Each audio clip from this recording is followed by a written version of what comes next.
Hi, I'm Bill Osborne, the City Manager in Douglasville. It's my pleasure to welcome you to this program. This is the first of our On the Agenda programs that we will be bringing to you each month. I've been City Manager in Douglasville for more than 15 years, and I think this is a great opportunity we now have through the medium of television to come into your house. Thank you for welcoming us here, so that we can share with you things going on in the city, because there are a lot of events which affect you in your daily lives, and we want you to be aware of these. We think it's important for you to be knowledgeable about what's going on in your city, and we're delighted to have this On the Agenda show to be able to share with you each month. Each month in this program, we want to start by bringing you up to date on information on current activities in the city. But the second part of our program, we want to introduce you in more detail with some of our departments. That at city government, we have a lot of different functions, and we feel like it's important for you as the citizens to know about these. And the one we want to do today is one that you don't hear much about. It's our personnel department, our human resources department. And of course, you probably think of it initially as the place that you might come to apply for a job with the city. And of course, we do have recruitment. We do have about 200 employees, more than 200 employees. So our HR department stays busy with applications for new positions. But with our employees, we have a lot of concern about how to make sure that we have a good, healthy, safe work environment for them. And that means not only safety when they're operating equipment, but just safety wherever they may be. And that includes, of course, taking care of themselves. So the health fair is one of the things in which we emphasize with our employees, so that they will be able to get an assessment of what their current health is, see what they may need to do to stay healthy, because healthy employees basically are safer employees. They're on the job, getting the job done, and we feel like that's very important. And today we want to talk about our Human Resources Department.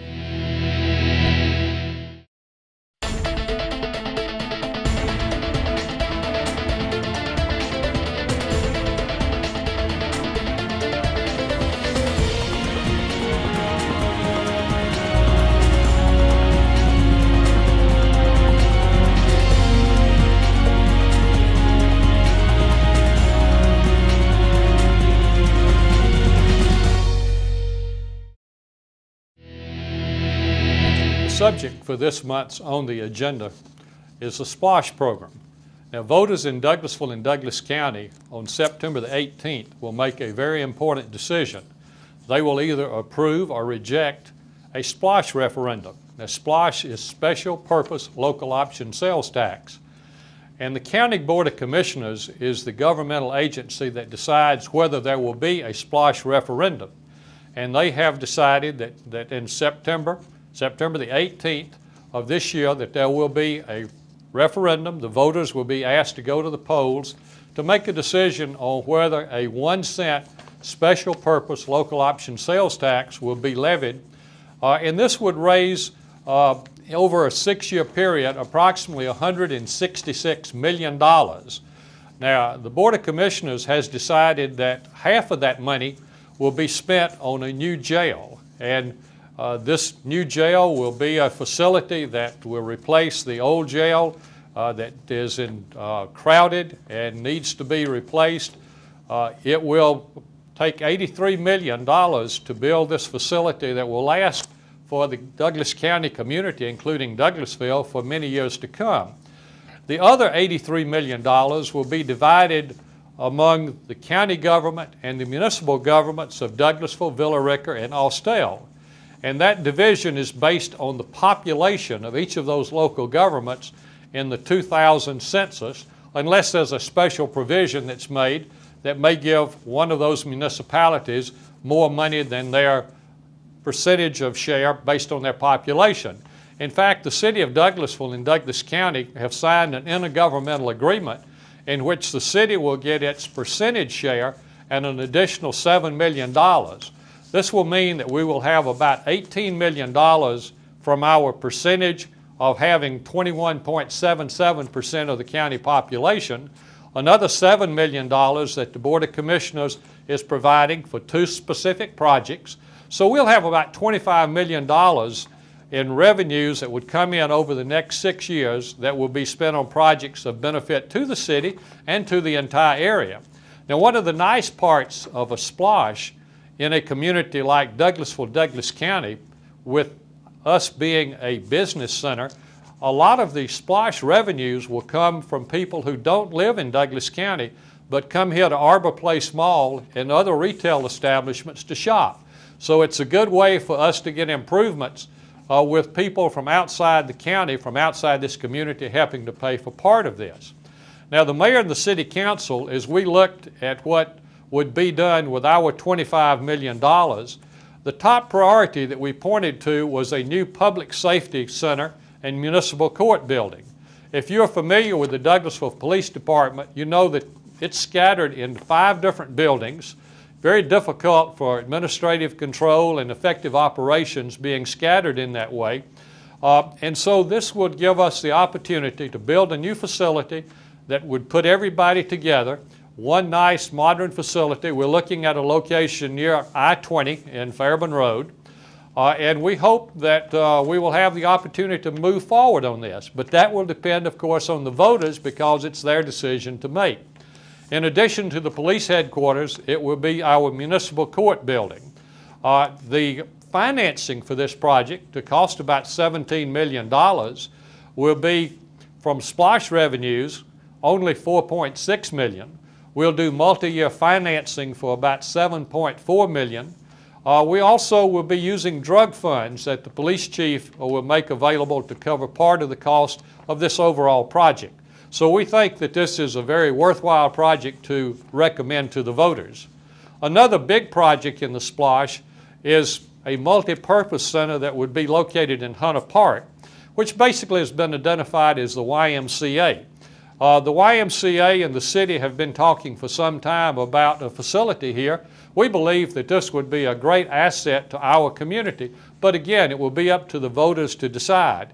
And while the YMCA is the group that we're talking with primarily, if it's not the Y, then it would be some other type of facility that would have the same kind of attributes, that would offer the same kind of services that a Y would.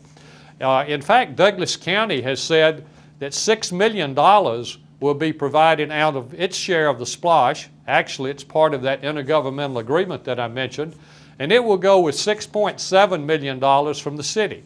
We also have money left over from the 2002 splosh that we were going to put into a multi-purpose center in Hunter Park. This will just let us have a bigger facility. We'll be able still to cover the same types of services, including for our seniors, and even do more for the youth, for adults, and for seniors in this new facility. So we're excited about what can be done with the YMCA building or a similar type of facility. We also are looking at beginning development of a new park south of I-20. We're looking at land that will be purchased perhaps in the next few weeks. And if splosh is approved, we'll be able to move on the development of the first phases of that park, which will include ball fields. Of course, roads is a very important need in our community. And we have projects currently underway: Chapel Hill Road, Presley Mill Road, Slater Mill Road, Riverside Parkway, Chicago Avenue. I could name several others. And those projects have been started in several cases, but they will be continued if we get the new splosh funds. So when you look at our road projects, you look at our parks and recreation projects and our public safety projects, that would be what the city would have. It is part of the splosh agenda. One other thing I'd like to mention is the Board of Commissioners heard the objections last year from the city and from the downtown community and the neighborhoods near downtown concerning the jail, and we're delighted the Board of Commissioners has said if this splosh is approved, the jail location will be moved to a site over near the current courthouse. We feel like that would be a much better location. So I would urge the citizens of Douglasville and Douglas County, if you would familiarize yourself with the splosh program. The county, one of their major projects will be a performing arts center that the city and the county have worked very hard on over the last few years to look at what might be done from funding standpoints. We have a lot of cultural activities, cultural events, which would be great to have in this new facility, and that's part of the county's program. So familiarize yourself with the entire program, the city and the county. Make your decision, go to the polls on September the 18th, and then based on what your vote is, that basically will determine the direction your city and county governments will be going in over the next several years. I thank you for the opportunity to present this report to you, and if you'll stay tuned to us, when we come back, we'll be talking about the city's Human Resources Department.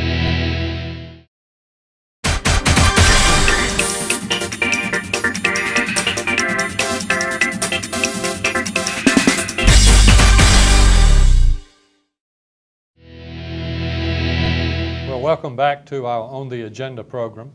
And as I mentioned earlier, today we have a very important city department with me, our Human Resources Department. Some of you may know it by the term Personnel Department. But this is the department that really a lot of the contact is made with the public when we have vacancies. And with more than 200 employees, we do have from time to time, we have to recruit for positions. With Douglasville growing, we have new positions. In fact, recently the City Council approved several new positions, and our HR department is hard at work at this time working to get candidates for those positions. Fred Perry is our director, and Fred, good to have you here today. Thank you. Thank you. And working with him in the HR department, Sheila Mason, our Human Resources Specialist, our Generalist, as her title is. And we're just delighted to have them. We think it's important that on our first show that we have the HR department because it's very key, not only for recruiting employees, but also for keeping our employees. And we're concerned about our employees and the health of our employees. Fred, I know that one of the things that you have done to try to actually finance activities that we have for our employees is to seek a couple of grants. How about telling us what grants we've sought and what we do with those grants? Absolutely. One of the things that we've sought out in the past year was from our Georgia Municipal Employee Benefit System. They have a health grant that we were granted for the 2005-2006 fiscal year. We utilized those funds to help fund our health fair, as well as our lunch and learns that we currently have going. So that was a big, tremendous boost for us. It allowed us to do a few things that we normally wouldn't have done. It gave us a few extra funds, and we were very happy about that. So some of the things that we had planned for our lunch and learns include skin cancer, melanoma cancer. We had a lunch and learn regarding back safety and things of that nature. So we invite our employees out. We have lunch. The grants allow us to feed our employees lunch, and we give them a very informative seminar. Sheila normally, she can expound on that a little bit further. She normally manages those for me. So you want to tell us a little more about the Lunch and Learn? Yeah, we just get to pick the topic each month, and I try to go through a calendar that is provided to us through Local Government Risk Management Services, which is who our funds are gotten from through GMA, and they focus in on the health and safety of the workplace, and they just believe that a healthy workplace and a safe workplace is a better workplace. So we just try to feed them healthy food every time we have the Lunch and Learns. We've had one on heart health, and we have an upcoming Lunch and Learn for the ladies of the city of Douglasville that's going to be a women's tea that's going to focus on health for women. Very good, because of course our workforce, we have a pretty even split, I think, between male and female workers.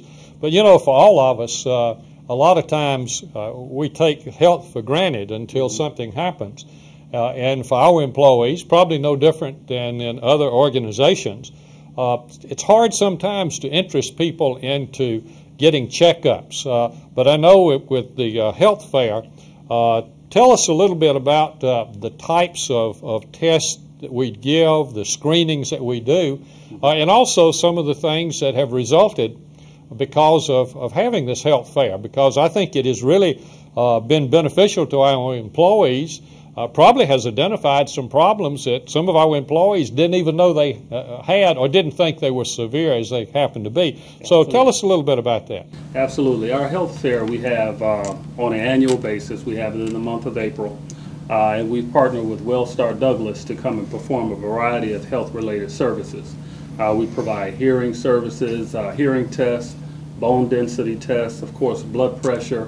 What are some of the other things, Sheila? Blood pressure.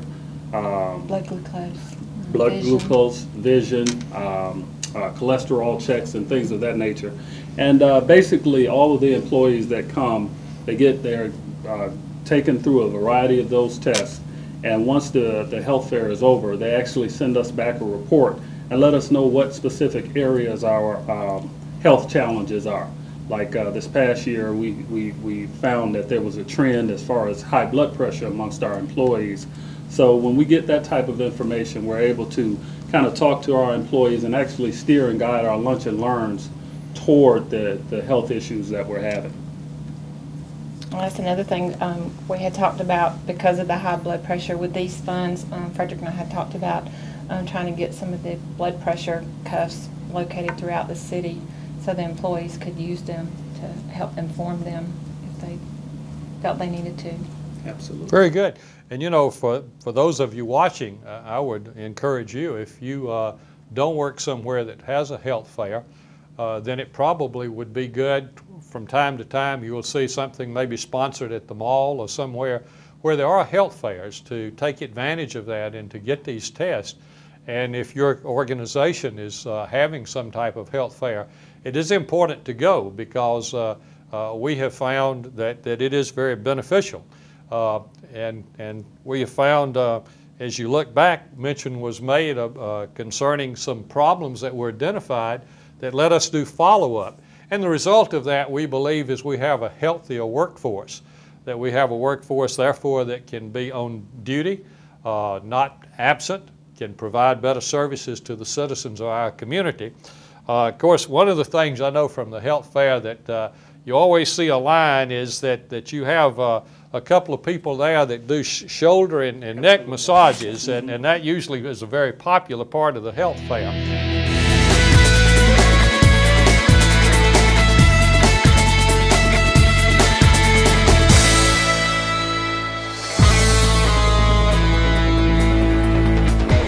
Welcome to the 2007 City of Douglasville Health Fair. This is brought to you by grant funds from the local government risk management services. We received a grant that is assisting us in putting all of this on, along with the help from Wellstar Douglas Hospital. With this, we're able to provide these services to our city employees, and it's free of charge to them. And also we have a number of vendors that are here. They are volunteer. They come in and stay here, and they don't charge anything. Their services are free. We're very happy to offer this to our employees. And as you can see, everybody's having a good time, learning a little bit more about their health status.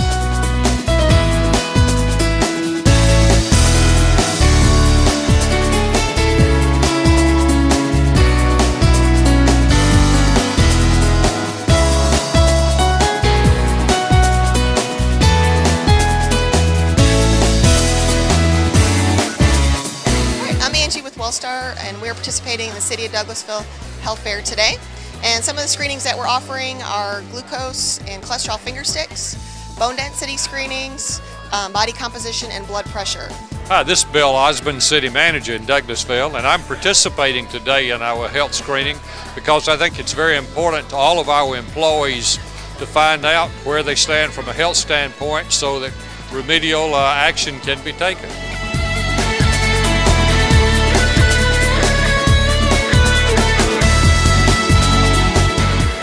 Computer a lot. You sit at a computer, you get bad posture, it affects your neck, it affects the nerve roots. So what we do is we do muscular work with the massage, and then the chiropractor goes in and realigns the segments in your spine. It takes pressure off the nerve roots. I mean, 95% of the time I've seen migraines to get better. Hi, my name is Dr. James King. I am with Advanced Medical and Rehabilitation. We are located on Highway 5 in Douglasville, and we are today participating in the City of Douglasville Health Fair. We are a rehab and wellness clinic. We offer chiropractic treatment, physical therapy, massage, and medical pain management. I'm here with Salad Master, and what we're doing today is making a salad cake, and it's a cake made with all vegetables and no oil, no water. Hi, I'm Sheila Robinson with Local Government Risk Management Services, and today I'm here representing Georgia Municipal Association on behalf of the City of Douglasville Annual Health and Wellness Fair. Today here at this booth, we're providing health risk assessments, which is a personal health assessments which will help the employees analyze their health in order so they can make better health choices. It was 189 and it's supposed to be below 200.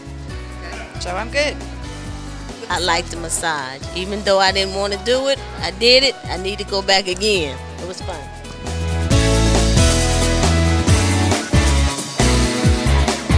We're here with the City of Douglasville National Stepping Out Challenge and sponsored by Wellstar. And we're here today to let you know how we've done so far with our team. I've walked 11,531 steps. I've walked 3,042 steps. I walked 1,580 steps. 1,335. 1,585 steps. But it'll be easy. A lot of the things you can do in your workplace or at home. We're not trying to have you spend hours in the gym. We're going to show you things that you can do that take maybe 10 minutes extra out of your day. It's going to take, instead of maybe taking a smoke break, for example, you can take what we call a fitness break. All right? It'll be fun.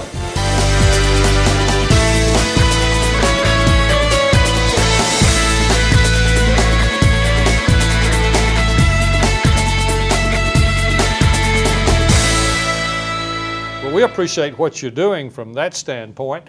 And let's talk, though, a minute just in terms of our HR department. You're located, of course, in City Hall. Both of you have offices near the front desk of City Hall, so that when people are coming in applying for jobs, they don't have to wander around. They can come straight to City Hall and see you. What are some of the positions that we're recruiting for at this time? Well, currently right now we have an ongoing recruitment for our police officers. That seems to be a skill set that we're constantly looking for here at the City of Douglasville. We also have an opening for our assistant city attorney. That position has been open for a month or so. So right now we just had a couple of positions to close. We had a good recruitment period for about 4 different positions, and some examples of those vacancies that we had were for heavy equipment operators, and of course in our community and downtown development services department, we have our executive director of Convention and Visitors Bureau position that was just recently closed. So we had a variety of positions that we just closed our recruitment for. You know, for not having more employees than we do, only about 200, a lot of different positions, because the City of Douglasville, like any local government, has a lot of different services that we provide. And we appreciate the job that our HR department does from that standpoint. In City Hall, and their offices are open Monday through Friday from 8 a.m. to 5 p.m. You can also call City Hall, and you can be connected to a job hotline, I think, and also on the city's web page. But we do appreciate the work that Fred and Sheila do for us, and we do recognize the importance of having a strong human resources department. They don't get a lot of publicity on the outside other than for people looking for work, but I think it's important that you know what's going on. You know, one of the other areas that I would like to mention, because it gets into some of our safety programs, is that, of course, the police, we always point to law enforcement as being a very dangerous position. But also, you know, with our laborers that are out working with equipment and on the side of the road, and our sanitation workers on the back of those garbage trucks and trash trucks, we encourage them to be very careful because accidents certainly can happen anywhere, and it's to our advantage, both from a workforce standpoint and just being concerned about our employees to do that. You know, another area, though, that I think the mayor and city council has looked at our employees and said, we want to encourage our people to be healthy, and we are providing through the health fair and through these other programs of ways to keep them healthy. But you know, in organizations, and I guess for each of us sometimes, you just wake up in the morning and you're just feeling terrible. You know, a lot of people, well, I'll just turn over and I'll call in sick today. Well, we've got a program that discourages that, and we found that it actually works. Fred, you want to give us just a little bit of a background on our sick leave incentive program? Absolutely. We have a sick leave incentive program that we have for our employees that it's actually based on a point system. So whenever you utilize any sick time during a month, you actually don't get a point for that month. So by the time the incentive program runs from the end of June to the beginning of July to the end of June. So it runs for a year period, and each month you are able to accumulate 1 point if you do not utilize any sick time. If you do utilize sick time, you won't get a point for that month. If you utilize an excessive amount of sick time for that month, you actually can lose a point. So that has given our employees an incentive to give them that extra little boost in the morning to help them to get up and get over that little issue that they're having. If it's not serious enough for them to call out, then 9 times out of 10 it helps them to come on in to work. And of course, what happens at the end of the year, depending on how many points you've accumulated, you could qualify for an extra payment of $250 or a maximum of $500. And you may think, well, why would you give somebody $500 just for coming to work? Because you ought to go to work, even if you're feeling bad. But you know, the reality is that if somebody's not here, your job doesn't get done in that way. If it's in the police department, for example, we may have overtime that we have to pay somebody because we had to maintain our workforce. And you know, we have found that there really is a financial savings, certainly from a productivity standpoint, of making sure that we've got this incentive to keep people on the job.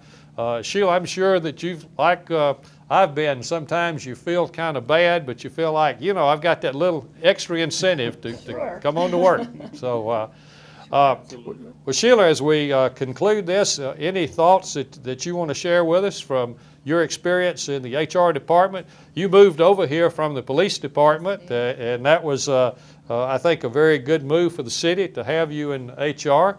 And you do a great job working with Fred, the director. So tell us maybe just a couple of comments of what's your favorite part of the job and anything you'd like to pass on to us. I think probably the favorite part of my job is the lunch and learns and the health fair. I really enjoy doing that and educating the employees the importance of taking care of your body so that you can come to work and live longer. I enjoy helping the employees because when something goes wrong or if they just need advice on something, some of their benefits, they call us and we can help them, and it just it makes it nice to be able to help people. Okay, and Fred, of course, you had worked for the state, for the State Board of Regents before you decided to move on to local government. What have you found in the time you've been here as HR director for the city, some impressions that have been made on you, both on the city government and just the community? Well, I would think that working for the state, a lot of the things that I was able to implement when I worked for the Board of Regents, I wasn't able to actually see those things come to fruition. Coming to work for local and city government, I'm able to see the effect that my department has on the employees, and that gives me a greater sense of fulfillment in my job. So like Sheila said, I enjoy helping people. I take my job very serious. I really view my position as the gatekeeper for the city because we do a lot of the interviewing. I do a lot of the recruitment, and I get to know a lot of the employees, you know, just from interviewing them and bringing them on board. So I feel as though that we are the gatekeepers for the city. We bring on employees, and we try to make sure that we bring on good quality, well-informed employees, so that the city's employee base and knowledge skill base can actually be the best that it can very well be. Okay, well, thank you, Fred and Sheila. Again, we appreciate what you do as our Human Resources Department. It's been a pleasure to have you with me today on the first ever edition of On the Agenda. Thank you. Douglasville City Council meets at City Hall on the first and third Monday nights in each month at 7:30 p.m. We have a legislative work session on the preceding Thursday nights at 7:30 p.m. at City Hall. Those meetings, of course, are open to the public, and you're welcome. We would welcome you to come to any of those meetings. There will be an opportunity at each meeting for citizen comments. Now, if you're unable to come to those meetings, but you want to know what's going on, you will be able to see the key parts of those meetings on City TV. This is Bill Osborne, City Manager. It's been great to be with you this month. Look forward to meeting with you again next month as we take another look at what's on the agenda.